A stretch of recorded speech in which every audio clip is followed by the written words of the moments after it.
함수의 성질에 대해서 얘기를 할 건데 딱 두 가지만 알고 있으면 돼요. 첫 번째는 저번 시간에 얘기했던 대칭성이고 두 번째는 최고차항의 계수의 의미입니다. 이 대칭성이 뭐였죠? 축을 기준으로 함수가 좌우 대칭이 된다는 거였어요. 문제에서 어떤 식으로 쓰이냐면은 주로 도형 문제에서 많이 쓰이는데 이차함수와 도형이 결합된 문제에서 많이 쓰이는데 축을 기준으로 여기 있는 이 축을 기준으로 좌우의 길이가 똑같다는 거예요. 이게 좌우 대칭입니다. 이거 대칭성 하나 알아놓으면 돼요. 그렇다면 이 축을 어떻게 구했죠? 축은 x는 마이너스 2a분의 b였다. 그리고 이게 축의 방정식이면서 동시에 꼭지점의 x좌표였다. 그렇다면 꼭지점의 y좌표를 어떻게 구하냐? y는 ax제곱 더하기 bx 더하기 c 같은 이런 함수의 꼴이 있을 때 이거를 통해서 꼭지점의 x좌표를 구하고 이거를 여기에다 대입을 하게 되면 꼭지점의 y좌표가 나온다 했었죠. 그럼 두 번째, 최고차항의 계수의 의미가 있어요. 최고차항의 계수가 뭐냐? 최고차항 2차항이니까 x제곱이 최고차겠죠? 이 x제곱의 계수인 a, 이 a 값에 따라서 함수의 모양이 달라진다는 거예요. a 값이 양수라면 아래로 볼록하고요. a가 음수라면 위로 볼록합니다. 그리고 a의 수치에 따라서도 함수의 폭이 달라져요. 모양이 또 달라지는 거예요. a 값의 부호에 따라서 위로 볼록하냐 아래로 볼록하냐가 나뉘고 a의 값에 따라서 폭이 달라집니다. 만약에 a가 4분의 1이에요. y는 4분의 1x제곱이고 y는 4x제곱이 있어요. 둘 중에 누가 더 크죠? a 값이? a 값은 이 계수 말하는 겁니다. 얘가 더 a 값이 크겠죠? 그러면 얘는 폭이 더 좁게 그려지고 이 친구는 얘에 비해서 폭이 더 넓게 그려지는 거예요. a의 절대값이 커지면 커질수록 a의 절대값, 최고차항의 계수의 절대값이 커지면 커질수록 폭이 넓어지고요. 폭이 좁아지고요. 작아지면 작아질수록 폭이 넓어지는 겁니다. 그럼 이번에 2차 함수의 계수가 갖는 의미를 생각을 해보자고요. y는 ax제곱 더하기 bx 더하기 c라는 함수가 있어요. 방금 a에 대해서 배웠어요. 그럼 이번에 b는 뭘 결정하는지에 대해서 알아보자고요. b는요, 축의 위치를 결정합니다. b는 축의 위치를 결정해요. 근데 b 하나만으로 결정을 하는 게 아니라 a랑 b를 같이 판단해야 돼요. 어떤 2차 함수에 a 값과 b 값의 부호가 같은지 다른지만 판단하면 돼요. 만약에 a 값과 b 값의 부호가 같다면 이러한 좌표 평면에서 여기는 같은 부분, 여기는 다른 부분이에요. 뭐가 같고 뭐가 다른데요? 여기가 a 값과 b의 부호가 같은 부분이고요. a 값과 b의 부호가 다른 부분이에요. 이게 뭔 소리죠? a 값과 b의 부호가 같으면요, 축이 이쪽에 그려져요. a 값과 b 값의 부호가 다르다면 축이 이쪽에 그려집니다. 예를 들어서 y는 4x제곱 더하기 2x 더하기 1이라는 함수가 있다고 볼게요. a랑 b의 부호가 어때요? 같죠? 그럼 얘 축은 어디 그려진다? x축의 음의 부분에 그려진다고요. 여기에 그려진다고요. 얘랑 얘의 부호가 같으니까요. 왜? 한번 확인해 볼까요? 축을 구해보자고요. 축 어떻게 구하죠? x는 마이너스 2a분의 b라고요. 그러면 마이너스 곱하기 2 곱하기 4분의 2잖아요. 약분되니까 마이너스 4분의 1이네요. x값이 마이너스 4분의 1, x값이 음수인 부분이네요. 그럼 여기 그려지겠구나. 이렇게 판단하는 거예요. 간단하죠? 그렇다면 C는 뭐냐? C는 진짜 간단해요. C는 그냥 Y절편이에요.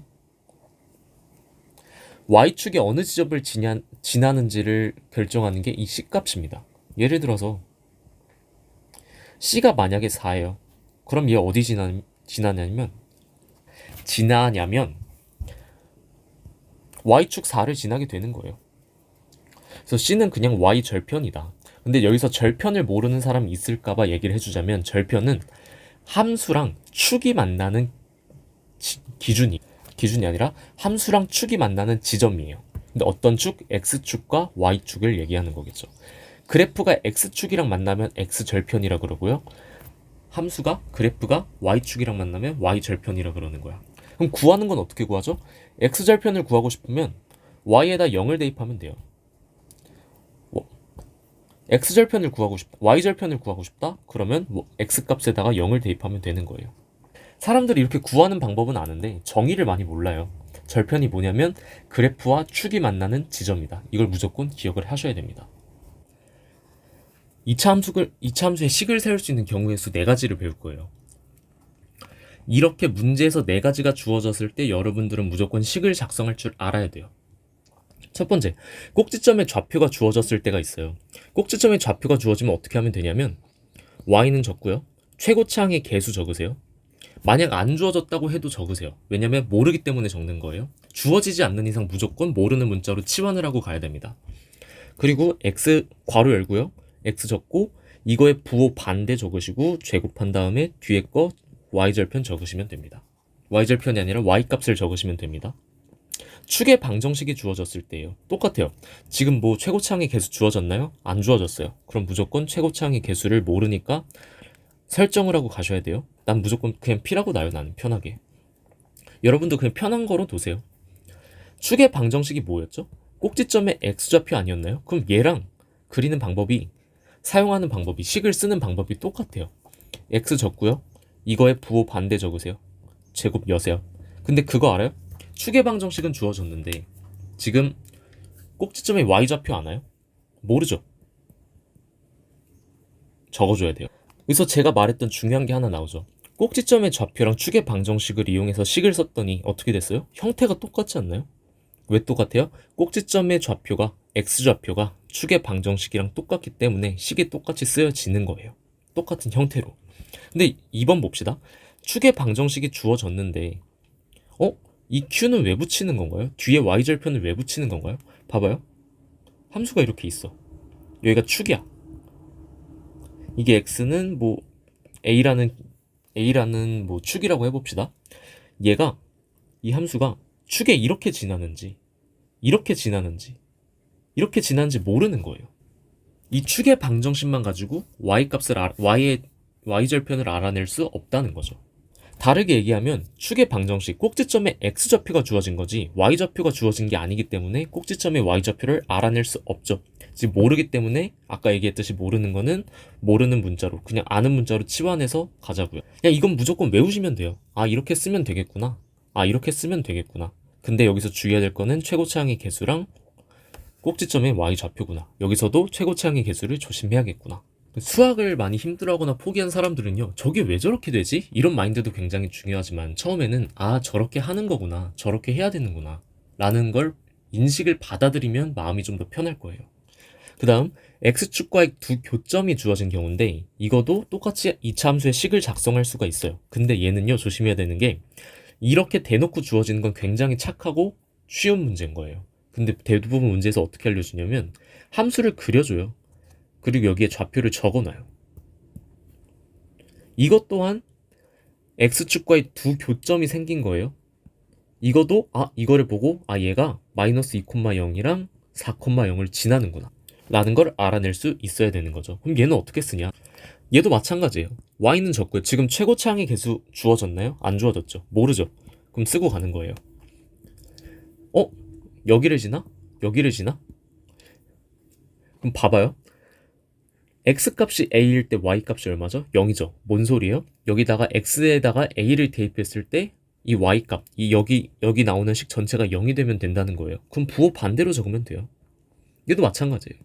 x 마이너스 b 이렇게 적어주시면 돼요. 예를 들어서 이렇게 가볼까요? 마이너스 2,0이랑 4,0이라는 점이 있어요. 함수가 이 두 점이랑 교점을 가진다고? 그럼 어떻게 쓰면 돼요? 최고차항 안 주어졌으니까 p 걘 적고 가는 거예요. x 부호 반대로 적으라 했으니까 플러스 2 적어주시면 되고요. 얘는 부호 반대로 적으면 되니까 x 마이너스 4 이렇게 적어주시면 됩니다. 이게 사람들이 되게 어려워하는 케이스인데요. 4번이 사실 되게 간단해요. 근데 뭐랄까 좀 귀찮을 뿐이에요. 얘는요 그래프 위에 세 점이 주어졌어요. 그럼 어떻게 풀면 되냐면 무조건 이거를 쓰고 시작하는 거예요. ax제곱 더하기 bx 더하기 c. 그렇다면 세 점이 주어졌겠죠? 뭐 이런 식으로 주어질 거예요. 아마 중학교에서는 무조건 x나 y 중에 하나가 0인 걸 줄 거예요.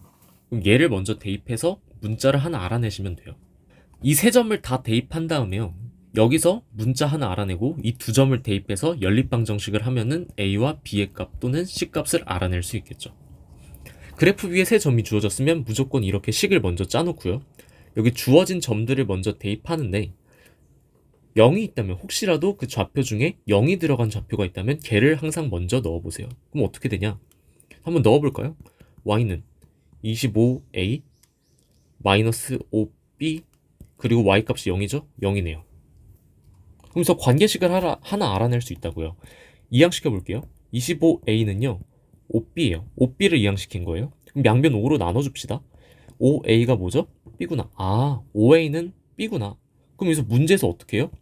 y는 ax제곱 더하기 bx 더하기 c였잖아요. 그럼 바꿔주는 거예요. y는 ax제곱 더하기 b가 뭐였지? b가 5x였는데 5a였는데 b가 5a였는데 5ax 더하기 c. 봐봐요. 문자가 하나 줄었죠. 이러면 문제 푸는 게 굉장히 수월해지는 겁니다. 지금까지 2차 함수 배웠고요. 중학교 과정은 이게 끝이에요. 사실 고등학교도 이 정도면 끝이에요. 사실 별 다른 게 없어요. 2차 함수 설명 다 하는데 한 40분 정도 걸릴 줄 알았는데 굉장히 짧게 끝났죠. 30분이면 끝났죠. 파트 1이랑 파트 2 더해봤자 뭐 거의 30분, 29분 정도 되나요? 그만큼 내용이 얼마 없고 쉽고 간단하다는 얘기예요. 여러분 쫄지 말고 지금부터라도 아직 안 늦었으니까 공부 안 한 사람 이거라도 보고 벼락치기 성공하시길 빕니다. 저는 이제 이 강의를 토대로 문제풀이 하는 영상을 몇 개 올려보도록 할게요. 수고하셨습니다.